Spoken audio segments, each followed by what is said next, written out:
Hi, Dr. Smith. Pleased to meet you. Hi, Taylor Bradley Scott. You're Dr. James Bradley Scott's daughter. Yes, that's correct. Hello, Kent. How are you? Man, I'm just ready to get this over with. Okay, so tell me, how did the two of you meet? At my dad's funeral. I was crashing her dad's funeral. It's a really funny story, actually. I realized I had seen her somewhere before, so I stopped the chat. He goes, I know you. And I thought he was trying to spit lines and pick me up or something like that, but She thought I was picking her up or something. he'd actually seen me before. He was one of my dad's many fans. Makes one of us. When did you realize there was a problem? Whew! Well, where do I begin, huh? There was tension from the moment we walked through the door.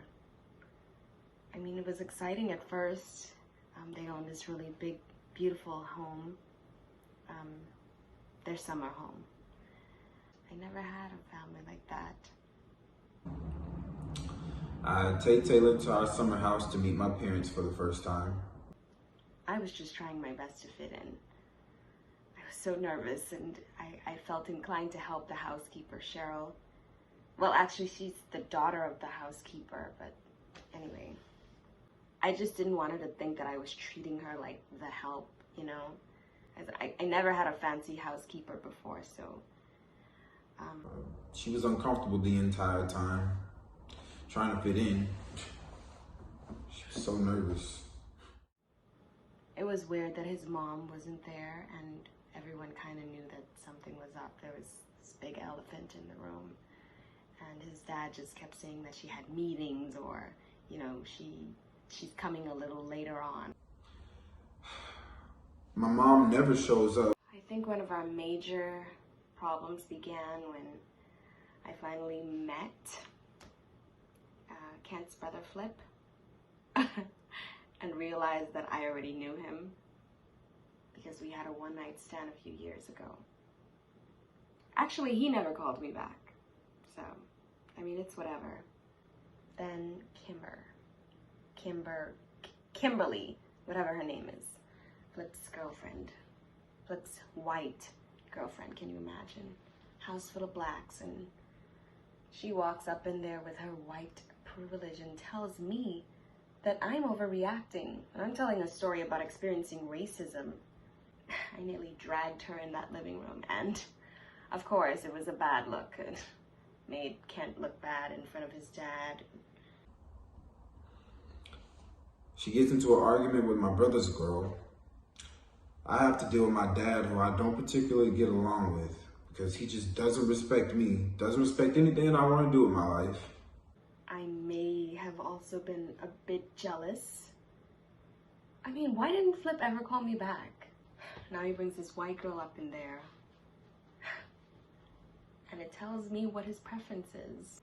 Anyway, I'm in love with Kent. My spoon. Kent's got a lot to resolve with his family, too. We find out that the daughter of the maid that we've had for years, Cheryl, is our sister. So that means that our dad was a liar and a cheater. I bet it was heavy. I know what it is to deal with dad issues. My dad never accepted me.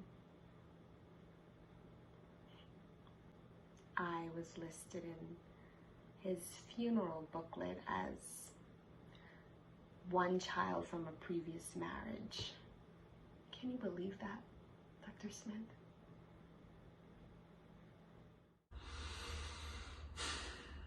Oh, how am I forgetting the best part, huh?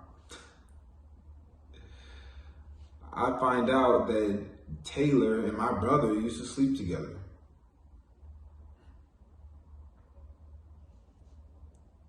Which is really the part that took me over the edge.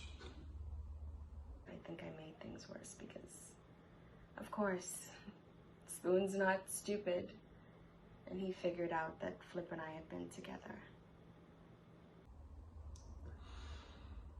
Well, I guess I'm grateful that they told me the truth.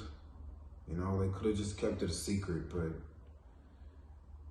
they chose to tell me the truth rather than to keep up a lie. I mean, at least he still wants to try. He didn't just up and leave me. I know what happened between Flip and I was a long time ago, but I can't imagine how he must feel. She rather chose to tell me the truth.